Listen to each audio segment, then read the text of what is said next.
I had a friend once. Let's call her Iqra. If you met Iqra back then, you would have said exactly what everyone else did. She was stunning. It wasn't just her looks. It was her style, her confidence, the way she laughed. She had this magnetic pull that just drew people in. In our office, in our friend circle, she was the it girl. Everyone admired her radiance. But seasons changed, and slowly, almost imperceptibly, things began to shift. At first, we didn't really catch it, but then I started noticing that people were pulling away from her. The same friends who used to orbit around her were now making excuses to leave. Conversations got shorter. Those long, deep, laughter-filled nights turned into polite, hollow hellos. The compliments she thrived on, "Iqra, you look amazing," they stopped coming. When people looked at her, that spark of admiration was gone, replaced by a formal, tight-lipped smile. Iqra felt it. She started to panic. She'd come home, stare into the mirror, and wonder, everything looks the same.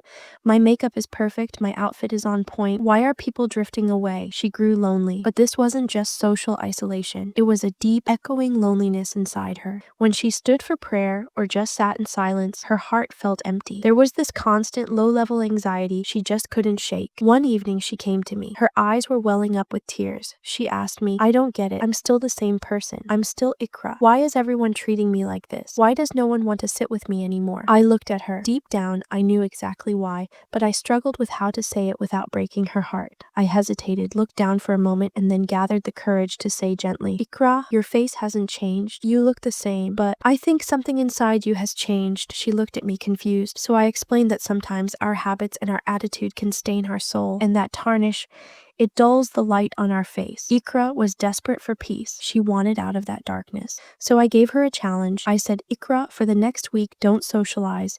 Just take a notebook and a pen every night and be brutally honest with yourself. Look for the habits that are stealing your beauty." She listened. She took that week. She looked inward.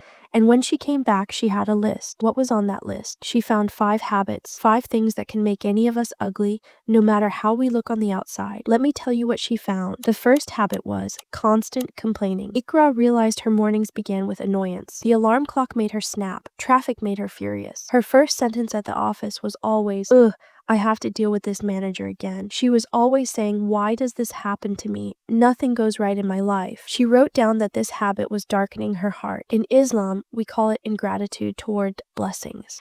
Our beloved Prophet, peace be upon him, said, "He who does not thank people does not thank Allah." Because Iqra was constantly scanning for the negative, her brain was trained to see only the bad. That bitterness stole the joy from her face and made her repel people. The second habit, gossip and betraying trust. Iqra had a serious case of FOMO, fear of missing out. She felt she needed to know everyone's business. But the problem wasn't just knowing the news, it was spreading it. She wrote about a specific moment in her diary. A colleague had cried to her, sharing a deep secret. Iqra promised to keep it safe. But the very next day, for the sake of a good story, she spilled it to others. When that colleague found out, she was crushed. She told her, "I trusted you, Iqra." When Iqra reflected on this, the verse from the Quran hit her hard, where Allah likens backbiting to eating the flesh of your own dead brother. Just think about how horrifying that is. She realized she was tearing others down just to feed her own ego, and that cruelty was making her soul ugly. The third habit is one we all struggle with, envy. Iqra admitted that when she scrolled through Instagram, her heart would burn. If a friend got engaged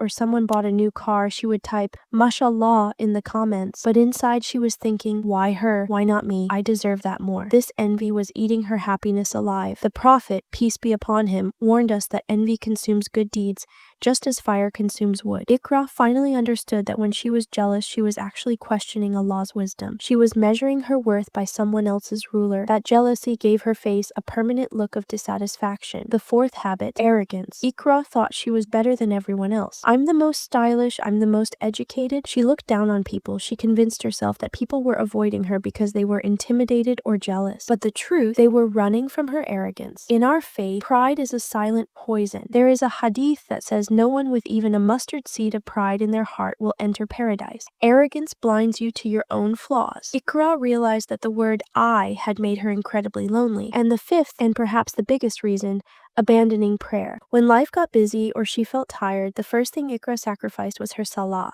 She'd think, I have work, I'll pray later. But later never came. Prayer is the charger for the soul. Just like a phone dies without power, our spirit dies without connection. When Iqra stopped praying, her link to Allah was severed. Her patience vanished. Small things triggered big anger. Those 5 times a day where we bow down and unload our burdens, she wasn't doing that. So her heart remained heavy and her face lost its light. Making this list, Iqra cried, but these weren't tears of sadness. They were tears of repentance. She asked me, what do I do now? Can I be fixed? I smiled and said, absolutely. Iqra took small steps. She started a gratitude journal. Every night, she wrote down what Allah had given her that day. She forced herself to pray for the people she envied. At first, her heart resisted, but slowly it softened. She put a lock on her tongue, no more gossip, and most importantly, she returned to her prayer mat. She humbled herself before the Creator, grinding that arrogance into the dust. Believe me when I tell you, a few months later, when I met Iqra, she had transformed. People started coming back, but this time they weren't complimenting her makeup or her clothes.